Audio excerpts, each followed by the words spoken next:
Hello hi everyone. Anti defence അക്കാഡമിയുടെ പുതിയൊരു video സെഷനിലേക്ക് ഏവർക്കും സ്വാഗതം. നമ്മൾ ഇന്നിവിടെ ഡിസ്കസ് ചെയ്യുന്നത് നേവി SSR MR എക്സാമിന് തയ്യാറെടുക്കുന്ന ഉദ്യോഗാർത്ഥികൾക്കായിട്ടുള്ള ജാനുവരി മന്ത് കറണ്ട് അഫയേഴ്സിലെ വളരെ ഇമ്പോർട്ടൻ്റ് ആയിട്ടുള്ള കുറച്ച് ഭാഗങ്ങളാണ്. എല്ലാവരും വളരെയധികം ശ്രദ്ധിച്ചിരിക്കുക. സ്റ്റാർട്ട് ചെയ്യാം. January current affairs. നമ്മുടെ ഫസ്റ്റ് പോയിന്റ് ആണ് Garfield Sobers trophy. Garfield Sobers trophy Jasprit ബുംറയ്ക്കാണ് ഗാർഫീൽഡ് സോബേഴ്സ് ട്രോഫി 2024 ലഭിച്ചത്. കൊടുത്തത് 2025 2024 ട്രോഫിയാണ് 2025 കൊടുത്തത്. അതിനെക്കുറിച്ച് നോക്കാം.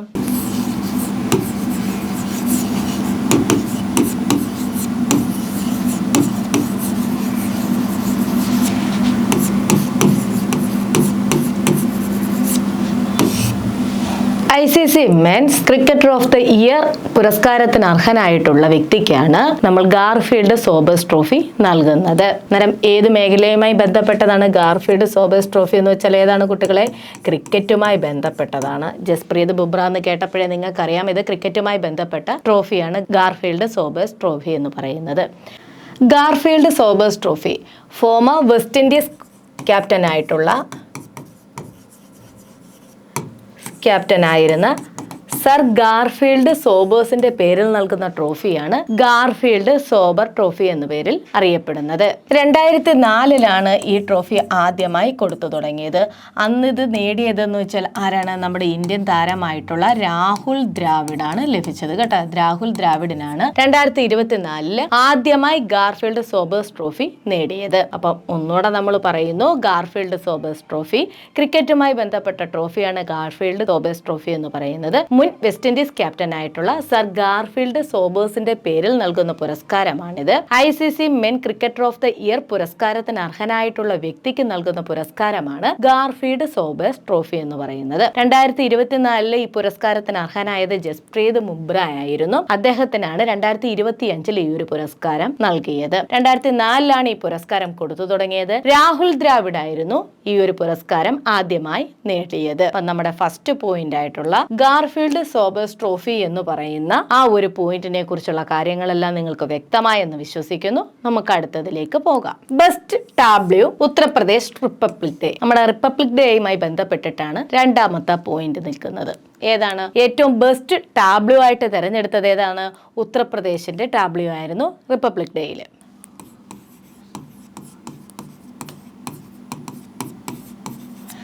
റിപ്പബ്ലിക് ഡേ 2025 ജനുവരി 26. 2025 ജനുവരി 26 അതൊരു സൺഡേ ആയിരുന്നു കേട്ടോ.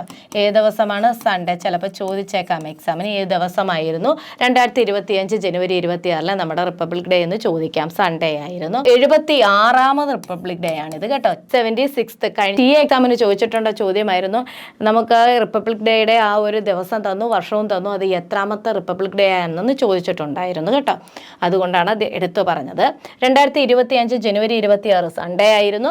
76ാമത് റിപ്പബ്ലിക് ഡേ ആയിരുന്നു 2025 നമ്മൾ ആഘോഷിച്ചത്. ഇതിന് ചീഫ് ഗസ്റ്റ് ആരാണെന്ന് വെച്ചാൽ ആരായിരുന്നു കുട്ടികളെ? അറിയാം നിങ്ങൾക്ക്. Chief guest Prabowo സുബിയാൻഡോ.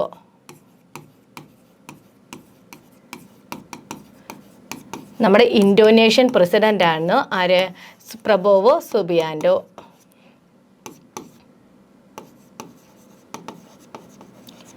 ചീഫ് ഗസ്റ്റിന്റെ കാര്യം പറയുമ്പോൾ നമ്മൾ ആദ്യത്തെ നമ്മുടെ റിപ്പബ്ലിക് ഡേ മറക്കാൻ പറ്റത്തില്ല.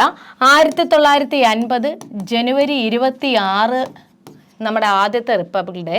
ആ റിപ്പബ്ലിക് ഡേയുടെ വിശിഷ്ട അതിഥി എന്ന് ചീഫ് ഗസ്റ്റ് എന്ന് പറയുന്നത് ഇന്തോനേഷ്യൻ പ്രസിഡന്റ് ആയിരുന്ന അഹമ്മദ് സുകാർണോ ആണ് കേട്ടോ. അഹമ്മദ് സുകാർണോ കേട്ടോ. അപ്പോൾ 2025 ആരായിരുന്നു? ഇന്തോനേഷ്യൻ പ്രസിഡന്റ് ആയിട്ടുള്ള ആരായിരുന്നു? Prabowo Subianto. നമ്മുടെ നയതന്ത്ര ബന്ധങ്ങളുമായിട്ടൊക്കെ ബന്ധപ്പെട്ടിട്ടാണ് ഇത്ര വർഷത്തെ നമ്മുടെ ഒരു നയതന്ത്ര ബന്ധം പുതുക്കുന്നു. അതേപോലെ തന്നെ ആ ഒരു ഊഷ്മളമായ ബന്ധമൊക്കെ നിലനിൽക്കുന്നു. അതുകൊണ്ട് തന്നെയാണ് 2025 76ാമത് റിപ്പബ്ലിക് ഡേയിലെ ചീഫ് ഗസ്റ്റ് ആയിട്ട് പ്രബോവോ സുബിയാൻഡോ നമ്മുടെ ഇന്ത്യയിലേക്ക് വന്നത് കേട്ടോ. അതുപോലെ നമ്മുടെ 2025 റിപ്പബ്ലിക് ഡേയുടെ തീം ഏതാണെന്ന് ചോദിച്ചു കഴിഞ്ഞാൽ ഏതാണ്? സ്വർണിം ഭാരത്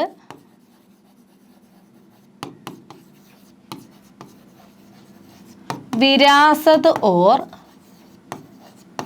വികാസ് എന്നുള്ളതാണ് കേട്ടോ. അപ്പം 2025 റിപ്പബ്ലിക് ഡേ ആണ് നമ്മൾ പറയുന്നത്. 2025 റിപ്പബ്ലിക് ഡേ എന്ന് പറയുന്നത് സൺഡേ ആയിരുന്നു. അതേപോലെ തന്നെ നമ്മുടെ 76ാമത് റിപ്പബ്ലിക് ഡേ ആയിരുന്നു 2025.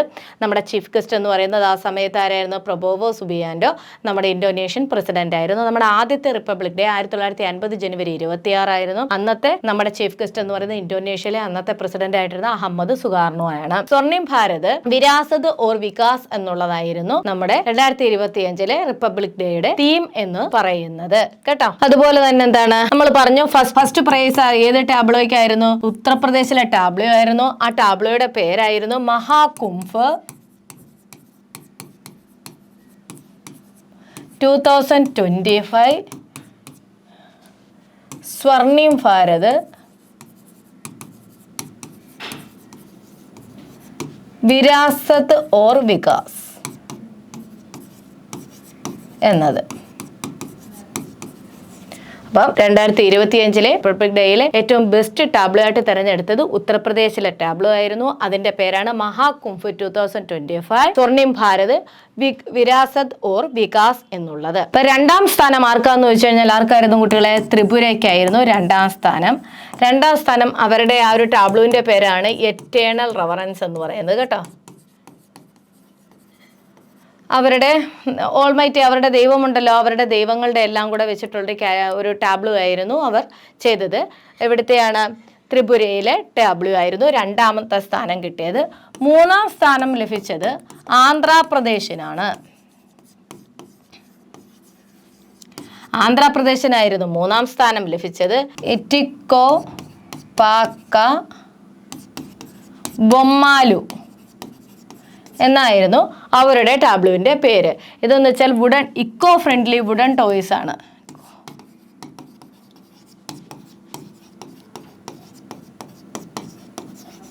കേട്ടോ, ഇക്കോ ഫ്രണ്ട്ലി വുഡൻ ടോയ്സിന്റെ ടാബ്ലോ ആയിരുന്നു നമ്മുടെ ആന്ധ്രാപ്രദേശിൻ്റെത്.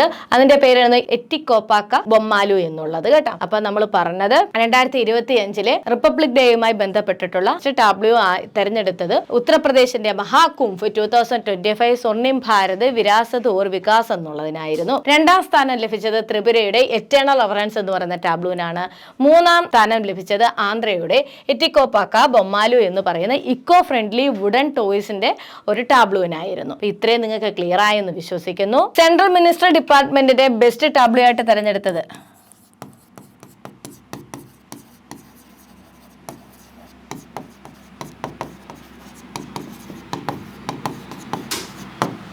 സെൻട്രൽ മിനിസ്റ്ററുടെ ബെസ്റ്റ് ടാബ്ലോ ആയിട്ട് തെരഞ്ഞെടുത്തത്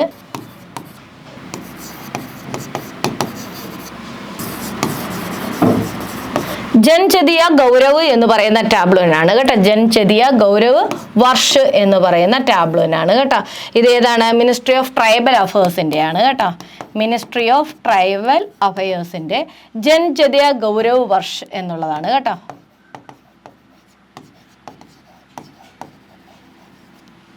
അപ്പോൾ ഒന്നുകൂടെ പറയാം, നമ്മുടെ ഇവിടുത്തെ 2ാമത്തെ നമ്മൾ ഡിസ്കസ് ചെയ്തത് ബെസ്റ്റ് ടാബ്ലോ, റിപ്പബ്ലിക് ഡേയിലെ ബെസ്റ്റ് ടാബ്ലോ ആയിട്ട് തെരഞ്ഞെടുത്തത് ഉത്തർപ്രദേശിന്റെ ടാബ്ലോ ആയിരുന്നു. അത് ഏതാണെന്നാണ് നമ്മൾ ഡിസ്കസ് ചെയ്തത്. അപ്പോൾ റിപ്പബ്ലിക് ഡേയുമായി ബന്ധപ്പെട്ട എല്ലാ കാര്യങ്ങളും നമ്മൾ ഇവിടെ ഡിസ്കസ് ചെയ്തു. 2025 റിപ്പബ്ലിക് ഡേ ജനുവരി 26 സൺഡേ ആയിരുന്നു. 76ാമത് റിപ്പബ്ലിക് ഡേ ആയിരുന്നു 2025. നമ്മുടെ ചീഫ് ഗസ്റ്റ് എന്ന് പറയുന്നത് ഇന്തോനേഷ്യൻ പ്രസിഡന്റ് ആയിട്ടുള്ള പ്രൊബോവോ സുബിയാൻഡോയാണ്.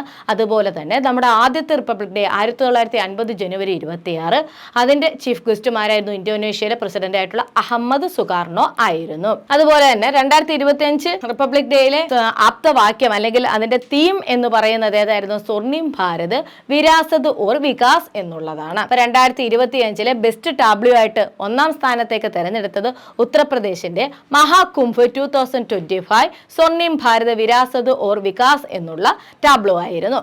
2ാം സ്ഥാനത്തേക്ക് തെരഞ്ഞെടുത്തത് ത്രിപുരയുടെ എറ്റേണൽ റെവറൻസ് എന്ന് പറയുന്ന ടാബ്ലോ ആണ്.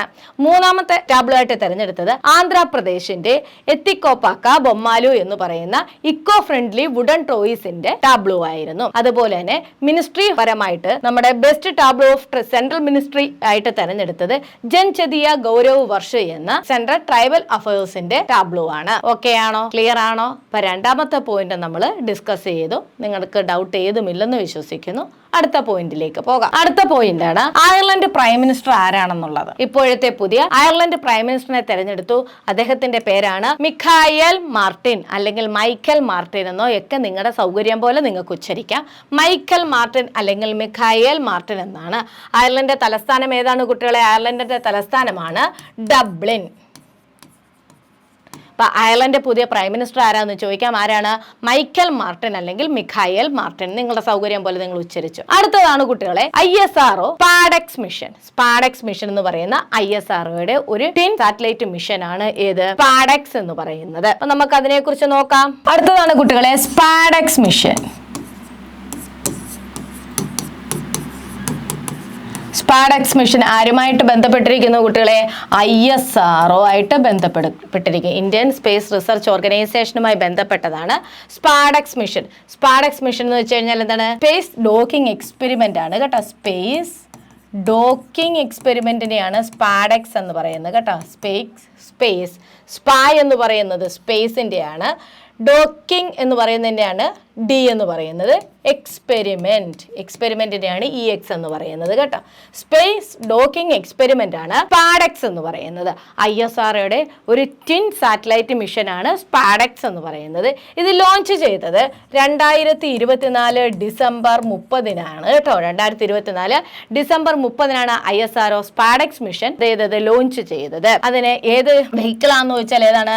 PSLV-C AC-60 കേട്ടോ. PSLV-C AC-60 എന്ന് പറയുന്ന നമ്മുടെ ഒരു വിക്ഷേപണ വാഹനത്തിലാണ് സ്പാഡെക്സ് എന്ന് പറയുന്ന സ്പേസ് ഡോക്കിംഗ് എക്സ്പെരിമെന്റ് നമ്മൾ എന്ത് ചെയ്തത്? വിക്ഷേപിച്ചത്. ഇത് എവിടുന്നാ വിക്ഷേപിച്ചതെന്ന് വെച്ചാൽ എല്ലാം വിക്ഷേപിക്കുന്ന കണക്ക് സതീഷ് ധവാൻ സ്പേസ് സെന്റർ വെച്ചിട്ടാണ് കേട്ടോ.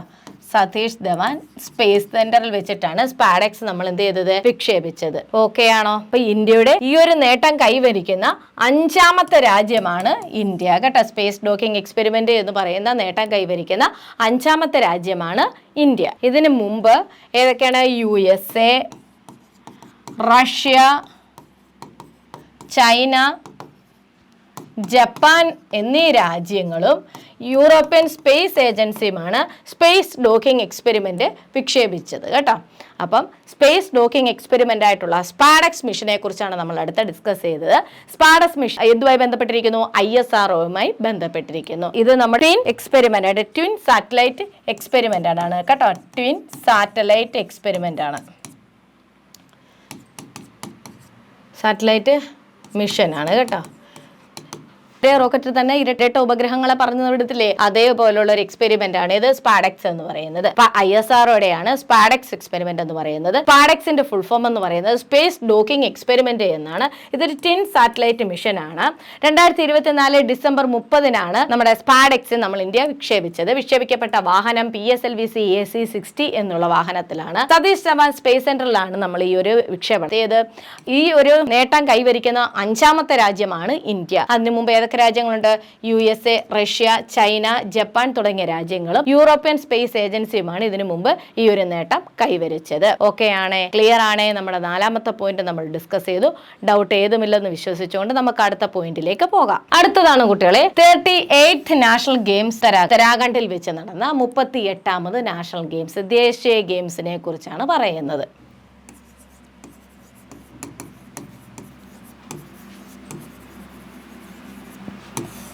2025 ആയിരുന്നു നാഷണൽ ഗെയിംസ് കേട്ടോ. 2025 ജനുവരി 14 മുതൽ 28 വരെ ആയിരുന്നു നമ്മുടെ ദേശീയ ഗെയിംസ് നടന്നത്. വേദി എവിടെയായിരുന്നു കുട്ടികളെ? ഉത്തരാഖണ്ഡിലായിരുന്നു കേട്ടോ. ഉത്തരാഖണ്ഡ്. അതുപോലെ തന്നെ ഇതിന്റെ ഫംഗ്ഷൻ ഇനാഗുറേറ്റ് ചെയ്തതാരാണ്? നരേന്ദ്രമോദിയാണ്. അതേപോലെ തന്നെ സമാപന ചടങ്ങുകളാവുമ്പോഴോ അത് അമിത്ഷായാണ് കേട്ടോ. സമാപന ചടങ്ങുകളാവുമ്പോഴാരാണ്? അമിത്ഷായാണ്. അതുപോലെ തന്നെ ഉദ്ഘാടന ചടങ്ങ് നടത്തിയത് ആരായിരുന്നു? നമ്മുടെ നരേന്ദ്രമോദിയാണ്. അതുപോലെ ഇതിനകത്തൊരു മസ്കോട്ടുണ്ട്, ഭാഗ്യചിഹ്നമുണ്ട്. അത് നമ്മുടെ ഉത്തരാഖണ്ഡിന്റെ സംസ്ഥാന പക്ഷിയായിട്ടുള്ള ഹിമാലയൻ മൊണാലാണ് കേട്ടോ. മൗലി എന്നാണ് അതിൻ്റെ പേര്. ഹിമാലയൻ മൊണാൽ എന്ന് പറയുന്ന ഒരു പക്ഷിയാണ് കേട്ടോ. അപ്പം നമ്മൾ 2025 നാഷണൽ ഗെയിംസിനെ കുറിച്ചാണ് പറഞ്ഞത്. 2025 നാഷണൽ ഗെയിംസിന്റെ വേദി ഉത്തരാഖണ്ഡാണ്. ജനുവരി 14 മുതൽ 28 വരെയായിരുന്നു നാഷണൽ ഗെയിംസ് നടന്നത്. എത്രാമത്തെ നാഷണൽ ഗെയിംസ് ആണെന്ന് വെച്ചാൽ എത്രാമത്തെയാണ് കുട്ടികളെ? 38ാമത് നാഷണൽ ഗെയിംസ് ആണ്. ഇതിനെ ഇനാഗുറേറ്റ് ചെയ്ത അല്ലെങ്കിൽ ഉദ്ഘാടനം ചെയ്ത ആരാന്ന് വെച്ചാൽ നരേന്ദ്രമോദിയാണ്. സമാപന ചടങ്ങ് ഉദ്ഘാടനം ചെയ്ത ആരാന്ന് വെച്ചാൽ അമിത്ഷായാണ്. ഇതിന്റെ മസ്കോട്ട് അല്ലെങ്കിൽ ഭാഗ്യചിഹ്നം എന്ന് പറയുന്നത് ഹിമാലയൻ മൊണാൽ. ഉത്തരാഖണ്ഡിന്റെ സംസ്ഥാന പക്ഷിയാണ് ഹിമാലയൻ മൊണാൽ. മൗലി എന്ന് പേരുള്ള ഹിമാലയൻ മൊണാലാണ് കേട്ടോ. ഇതിന്റെ വിന്നർ ആരാന്ന് ചോദിച്ചു കഴിഞ്ഞാൽ SSCB ആണ് കേട്ടോ. SSCB service sports control board കേട്ടോ. സർവീസ് സ്പോർട്ട് കൺട്രോൾ ബോർഡിനാണ് നമ്മുടെ 2025 നാഷണൽ ഗെയിംസ് വിന്നറായിട്ട് വന്നത്. മൊത്തം 121 മെഡലാണ് SSCB നേടിയത് കേട്ടോ. 121 മെഡലാണ് SSCB നേടിയത്. അതിനകത്ത് 68 ഗോൾഡ്, 26 സിൽവർ, 28 ബ്രോൺസ് എന്നിങ്ങനെയായിരുന്നു അവരുടെ മെഡൽ നേട്ടം. ആതിഥേയ സംസ്ഥാനമായിട്ടുള്ള ഉത്തരാഖണ്ഡ് നേടിയത് 7ാം സ്ഥാനമാണ് കേട്ടോ. 7ാം സ്ഥാനമാണ് ആതിഥേയ സംസ്ഥാനമായിട്ടുള്ള ഉത്തരാഖണ്ഡ് നേടിയത്. ഇതിന്റെ അത്ലറ്റിക് ഓത്ത് നടത്തിയത് ആരാന്ന് വെച്ചാൽ എന്താണ്? അത്ലറ്റിക് ഓത്ത് ലക്ഷ്യ സെൻ ആണ് കേട്ടോ. ആരാണ്? ലക്ഷ്യ സെൻ ആണ്. 7th പ്ലേസിലുള്ള ഉത്തരാഖണ്ഡ് നേടിയത് മൊത്തം 103 മെഡലാണ്. 103 മെഡലാണ് ഉത്തരാഖണ്ഡ് നേടിയത്. അതിനകത്ത് 24 ഗോൾഡ്, 35 സിൽവർ കേട്ടോ. 24 ഗോൾഡ്, 35 സിൽവർ, 44 ബ്രോൺസ് തുടങ്ങിയവയാണ്. അപ്പം നമ്മുടെ നാഷണൽ ഗെയിംസുമായി ബന്ധപ്പെട്ടതാണ് അടുത്ത് ഡിസ്കസ് ചെയ്തത്. നാഷണൽ ഗെയിംസ് 2025 എന്നുള്ളത് 38ാമത് നാഷണൽ ഗെയിംസ് ആണ്. ആതിഥേയ സംസ്ഥാനം എന്ന് പറയുന്നത് ഉത്തരാഖണ്ഡാണ്. ജനുവരി 14 മുതൽ 28 വരെയായിരുന്നു ഈ ഒരു ദേശീയ ഗെയിംസ് നടന്നത്. ദേശീയ ഗെയിംസ് ഉദ്ഘാടനം ചെയ്തത് നരേന്ദ്രമോദിയാണ്. സമാപന ചടങ്ങ് ഉദ്ഘാടനം ചെയ്തത് ആരാണ്? അമിത്ഷായാണ്. ഇതിന്റെ മസ്കോട്ട് അല്ലെങ്കിൽ ഭാഗ്യചിഹ്നം എന്ന് പറയുന്നത് ഉത്തരാഖണ്ഡിന്റെ സംസ്ഥാന പക്ഷിയായിട്ടുള്ള ഹിമാലയൻ മൊണാലാണ്. അതിനവർ നൽകിയ പേര് മൗലി എന്നുള്ളത്. ഇതിന്റെ അത്ലറ്റിക് ഓത്ത് നടത്തിയത് ആരാന്ന് വെച്ചാൽ ആരാണ് കുട്ടികളെ? ലക്ഷ്യ സെൻ ആണ്. അതേപോലെ തന്നെ 2025 ദേശീയ ഗെയിംസിലെ വിന്നർ ആരാന്ന് വെച്ചാൽ SSCB ആണ്. സർവീസ് സ്പോർട്ട് കൺട്രോൾ ബോർഡാണ്. മൊത്തം 121 മെഡലാണ് സർവീസ് സ്പോർട്ട് കൺട്രോൾ ബോർഡിന് ലഭിച്ചത്. അതിൽ 68 ഗോൾഡ്, 24 സിൽവർ, 28 ബ്രോൺസ് എന്നുള്ള രീതിയിലായിരുന്നു അവരുടെ മെഡൽ നേട്ടം. ആതിഥേയ സംസ്ഥാനമായി ഉത്തരാഖണ്ഡ് നേടിയത് 7ാം സ്ഥാനമാണ്. 103 മെഡലാണ് ഉത്തരാഖണ്ഡ് നേടിയത്. അതിൽ 24 ഗോൾഡും 35 സിൽവറും 44 വെങ്കലവുമാണവർ നേടിയത്. ഇത്രയുമാണ് 2025 നാഷണൽ ഗെയിംസിനെ കുറിച്ച് പറഞ്ഞത്. ക്ലിയർ ആയെന്ന് വിശ്വസിക്കുന്നു. നമുക്ക് അടുത്തതിലേക്ക് പോകാം. കുട്ടികളെ, നമുക്കടുത്തത് കുറച്ച് നാഷണൽ അപ്പോയിന്റ്മെന്റ്സിനെ കുറിച്ച് നോക്കാം. ദേശീയ നിയമനങ്ങളെ കുറിച്ച് നമുക്ക് നോക്കാം. നമ്മുടെ ഇന്ത്യൻ സ്പേസ് റിസർച്ച് ഓർഗനൈസേഷൻ ISROയുടെ പുതിയ ചെയർമാനായി തെരഞ്ഞെടുത്തത് ആരെയാണ് കുട്ടികളെ? ഡോക്ടർ വി നാരായണനെയാണ്. അപ്പം ISROയുടെ പുതിയ ചെയർമാൻ ആരാന്ന് വെച്ചാൽ ആരാണ് കുട്ടികളെ? Doctor V Narayanan. V Narayanan will replace Dr. Somanath as the chairman of ISRO on 14th January 2025. Next നോക്കിക്കോ കുട്ടികളെ. Board of control for cricket BCCI, board of control for cricket in India, BCCIയുടെ പുതിയ സെക്രട്ടറിയായിട്ട് തെരഞ്ഞെടുക്കപ്പെട്ടത് ദേവ്ജിത്ത് സൈക്കിയാണ്. 2025 ജനുവരി 12 അദ്ദേഹത്തെ BCCIയുടെ പുതിയ സെക്രട്ടറിയായിട്ട് തെരഞ്ഞെടുത്തത്. ഇതിനു മുമ്പ് ആ സ്ഥാനത്തിരുന്ന വ്യക്തിയാണ് ജയ്ഷ. ട്രഷററായിട്ട് തെരഞ്ഞെടുത്തത് പ്രഭ്തേജ് സിംഗ് ഭാട്ടിയയെ ആണ്. അപ്പോൾ BCCIയുടെ സെക്രട്ടറി ആരാന്ന് വെച്ചാൽ ദേവ്ജിത്ത് സൈക്കിയ, ട്രഷറർ ആരാന്ന് വെച്ചാൽ പ്രഭ്തേജ് സിംഗ് ഭാട്ടിയ ആണ്. ആൻഡ് ഡിഫൻസ് അക്കാഡമിയിൽ ഇന്ത്യൻ ആർമി 2025 നഴ്സിംഗ് അസിസ്റ്റന്റ് ക്ലാസ്സുകൾ ഓൺലൈനായിട്ടും ഓഫ്ലൈനായിട്ടും ലഭ്യമാണ്. ഡെയിലി ലൈവ് ക്ലാസ്സുകളോടൊപ്പം അത് അറ്റൻഡ് ചെയ്യാൻ കഴിയാത്തവർക്ക് റെക്കോർഡഡ് ക്ലാസ്സുകളായും വീക്ക്ലി 6 days ക്ലാസ്സുകളാണ് നൽകുന്നത്. മെഡിക്കൽ അവയർനെസ്സും എല്ലാം കൂടെ ചേർന്നിട്ടുള്ള ഒരു പാക്കേജാണിത്. താല്പര്യമുള്ളവർ താഴെ കാണുന്ന നമ്പറിലേക്ക് കോൺടാക്ട് ചെയ്യുക. നെക്സ്റ്റ് നോക്കിക്കോ കുട്ടികളെ, അടുത്തൊരു അപ്പോയിന്റ്മെന്റ് ആരാണെന്ന് നോക്കാം. President of athletic federation of India. Athletic ഫെഡറേഷന്റെ പ്രസിഡന്റ് ആരാണെന്ന് നോക്കാം. Bahadur Singh Sagoo became the new president of athletic federation of India. Athletic federation of ഇന്ത്യയുടെ പുതിയ പ്രസിഡന്റായിട്ട് തെരഞ്ഞെടുത്തത് ആരെയാന്ന് വെച്ചാൽ ആരെയാണ്? ബഹാദൂർ സിംഗ് സാഗുവിനെ ആണ്. അടുത്തത് നോക്കാം. Director general of central reserve police force സിആർപിഎഫിന്റെ ഡയറക്ടർ ജനറൽ ആയിട്ട് തെരഞ്ഞെടുത്തത് അസം DGP ആയിരുന്ന ജ്ഞാനേന്ദ്ര പ്രതാപ് സിംഗിനെയാണ് appointed as DG of director general of central reserved police force. അപ്പം CRPFന്റെ ഡയറക്ടർ ജനറൽ ആരാന്ന് ചോദിച്ചാൽ ആരാണ്?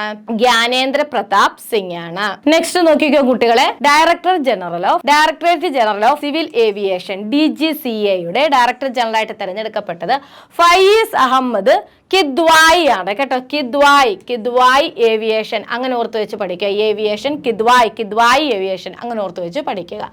അദ്ദേഹം 1996 ബാച്ച് IAS ഓഫീസർ കൂടിയാണ്. Next, chairman and managing director CMD of food corporation of ഇന്ത്യയുടെ ചെയർമാൻ ആൻഡ് മാനേജിംഗ് ഡയറക്ടർ ആയിട്ട് തെരഞ്ഞെടുത്തത് അശുതോഷ് അഗ്നിഹോത്രിയാണ്. എന്നുവെച്ചാൽ ഫുഡ് ഉണ്ടാക്കണമെങ്കിൽ എന്ത് വേണം കുട്ടികളെ? അഗ്നി വേണ്ടേ? അതങ്ങ് ഓർത്തങ്ങ് പഠിക്കുക. അപ്പൊ chairman and managing director of food corporation of India എന്ന് വെച്ചാൽ ആരാണ് കുട്ടികളെ? അശുതോഷ് അഗ്നിഹോത്രി. നെക്സ്റ്റ് നോക്കിക്കോ, director general of bureau of civil aviation security BCAR. Civil aviation സെക്യൂരിറ്റിയുടെ ഡയറക്ടർ ജനറൽ ആരാന്ന് വെച്ചാൽ ആരാണ്? ബ്യൂറോ ഓഫ് സിവിൽ ഏവിയേഷൻ സെക്യൂരിറ്റിയുടെ ഡയറക്ടർ ജനറൽ ആരാന്ന് വെച്ചാൽ ആരാണ് കുട്ടികളെ? രാജേഷ് നിർവാൺ ആണ് കേട്ടോ. ആരാണ്? രാജേഷ് നിർവാൺ ബ്യൂറോ നോർത്തങ്ങ് പഠിക്കുക. ആന്റി ഡിഫൻസ് അക്കാഡമിയുടെ ടെലിഗ്രാം ചാനലാണ് info@ANTON ആർമി നേവി SSC എന്ന ചാനൽ. ഡെയിലി ഇൻഫോർമേഷൻസ്, മോക്ക് ടെസ്റ്റുകൾ എല്ലാം നൽകുന്നത് ഈ ഒരു ടെലിഗ്രാം ചാനലിലൂടെയാണ്. താല്പര്യമുള്ളവർ ജോയിൻ ചെയ്യുക. നെക്സ്റ്റ് ആണ് കുട്ടികളെ, ശ്രദ്ധിച്ചിരുന്നോളൂ. ചീഫ് ജസ്റ്റിസ് ഓഫ് തെലങ്കാന ഹൈക്കോടതിയുടെ ചീഫ് ജസ്റ്റിസ് ആരാണെന്നാണ് ചോദിക്കുന്നത്. ആരാണ്? സുജോയി പോൾ ആണ് കേട്ടോ. തെലങ്കാന ഹൈക്കോടതിയുടെ ചീഫ് ജസ്റ്റിസ് ആയിട്ട് നമ്മുടെ പ്രസിഡന്റ് ദ്രൗപദി മുർമു നിയമിച്ചത് ആരെയാന്ന് വെച്ചാൽ ആരെയാണ്?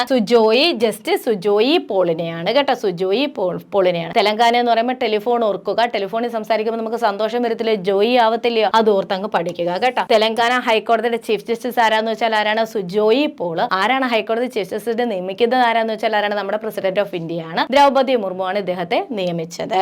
നെക്സ്റ്റ് നോക്കിക്കോ കുട്ടികളെ, director of liquid propulsion system സെന്ററിന്റെ ഡയറക്ടറായിട്ട് തെരഞ്ഞെടുത്തത് ആരെയാന്ന് വെച്ചാൽ ആരെയാണ്? M മോഹനനെയാണ് കേട്ടോ. ലിക്വിഡ് പ്രൊപ്പൽഷൻ സിസ്റ്റം സെന്ററായിട്ട് തെരഞ്ഞെടുത്തത് ആരെയാണ്? M മോഹനെയാണ്. അതേപോലെ തന്നെ എന്താണ് ഇത് ലൊക്കേറ്റ് ചെയ്യുന്നത് എവിടെയാണെന്ന് വെച്ചാൽ എവിടെയാണ്? കേരളത്തിലെ തിരുവനന്തപുരത്താണ് കേട്ടോ.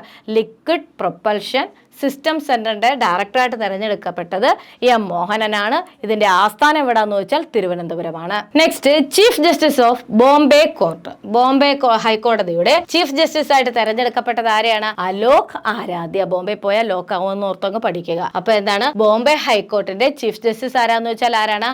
അലോക് ആരാധയാണ് കേട്ടോ. അലോക് ആരാധയാണ്. Justice Devendra Kumar Upadhyaya was the chief justice of Delhi high court. ഡൽഹിയിലെ ആവുമ്പോഴാരാണ്? ദേവേന്ദ്രകുമാരനാണ്. DD എന്ന് ഓർത്തങ്ങ് പഠിക്കുക. ദേവേന്ദ്രകുമാർ ഉപാധ്യായ, ഡൽഹി ഹൈക്കോർട്ട്. ഡൽഹിയിലെ DE, ദേവേന്ദ്രന്റെ DE അത് ഓർത്ത് പഠിക്കുക. DD എന്ന് ഓർത്ത് പഠിച്ച് പഠിക്കുക. അപ്പൊ ഡൽഹി ഹൈക്കോടതിയുടെ ചീഫ് ജസ്റ്റിസ് ദേവേന്ദ്രകുമാർ ഉപാധ്യായ. അതുപോലെ തന്നെ ഏതാണ്? ബോംബെ ഹൈക്കോടതിയുടെ ചീഫ് ജസ്റ്റിസ് അലോക് ആരാധ്യ. ബോംബെ ഹൈക്കോടതിയിൽ എന്ത് എല്ലാവരെയും ലോക്ക് ചെയ്തിട്ടാണ് ആരാധിക്കുന്നത്. അതങ്ങ് ഓർത്തങ്ങ് പഠിക്കുക. ഓക്കെ കുട്ടികളെ, നമ്മള് ജാനുവരി മന്ത് വളരെ കുറച്ച് കറണ്ട് അഫയേഴ്സ് മാത്രമേ നമ്മൾ ഇന്ന് ഡിസ്കസ് ചെയ്തിട്ടുള്ളൂ. എല്ലാവർക്കും ഇത് മനസ്സിലായെന്ന് വിശ്വസിക്കുന്നു. ഓക്കെ, നമുക്ക് അടുത്തൊരു വീഡിയോ സെഷനുമായിട്ട് കാണാം. Till then bye.